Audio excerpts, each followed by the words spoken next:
ធូបស្អំជីបចរបែបបុរាណនេះបងប្អូនមើលនេះហើយគេយកមកអុជនេះអុជតាមជីបចរបងប្អូនណាបាទមីងមកហាំបាយចានហើយមួយឆ្នាំមួយគូបៃតងចូលមួយឆ្នាំហ្នឹងមីងមួយគូបៃតងតាំងនៅផ្ទះចាស់តាំងនៅផ្ទះចាស់ដូរមកផ្ទះថ្មី10ឆ្នាំជាងហ្នឹងអូអញ្ចឹងបើគិតលេងនោះមួយគូមិនក្រោមពី5-10ឆ្នាំណាមកថ្មីហ្នឹងប្តីខ្ញុំឈឺ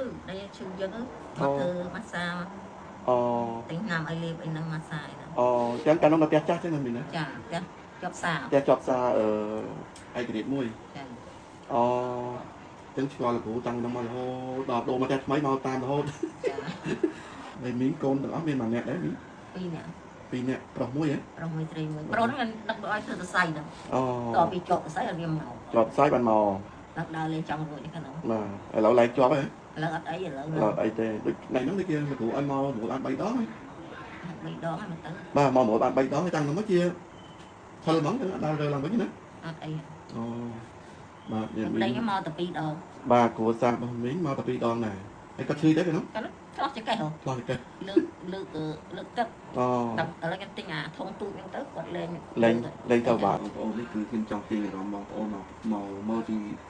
សម័យដើមនៃប្រវត្តិសាស្ត្ររបស់ចិនណាបាទប្រវត្តិសាស្ត្ររបស់ចិនបងប្អូនមិនខុសពីខ្មែរយើងទេបាទគេប្រមូលគេដើររកស្មៅអសុតហ្នឹងយកមកកោសឲ្យបានគេយកមកពូតបាទយកមកពូតដូចច្រឡោះអញ្ចឹងបងប្អូនដូចច្រឡោះអញ្ចឹងនេះបាទហើយគេឲ្យឈ្មោះថាធូបស្អំជីបចរបែបបុរាណធូបស្អំជីបចរបែបបុរាណនេះបងប្អូនមើលនេះហើយគេយកមកអុជនេះអុជតាមជីបចរបងប្អូនណានឹងគឺការព្យាបាលដូចជាជំងឺចង្កេះឈឺចង្កេះជាប់ខ្នងជាប់អីហ្នឹងណាបាទឈឺជង្គង់ឈឺអីហ្នឹងមើលបងប្អូនណាបាទច្រឡោះណាបងប្អូនណាច្រឡោះណាហើយបាទនេះគឺជាការព្យាបាលបែបបុរាណរបស់ចិនណាហើយខ្មែរយើងតាមតំបន់មួយចំនួនបើតាមខ្ញុំដឹងនៅមានដែរតាមមើលណា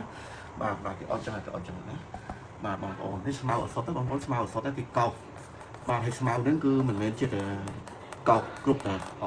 ដើមឈើមកទេគេមានស្គាល់រុក្ខជាតិទៀតបាទគេស្គាល់រុក្ខជាតិណាដែលមានប្រយោជន៍ដល់រាងកាយហ្នឹងគេយកមកកោសវាហើយយកមកពូតបាទពូតវាជាដុំដូចច្រឡោះអញ្ចឹងបាទហើយនេះគេយកមកដាក់នេះតាមគេហៅថាការឆ្អើរជីបចរបែបបុរាណចឹងនេះយកវាមកឆ្អើរទៀតបាទយកវាមកឆ្អើរ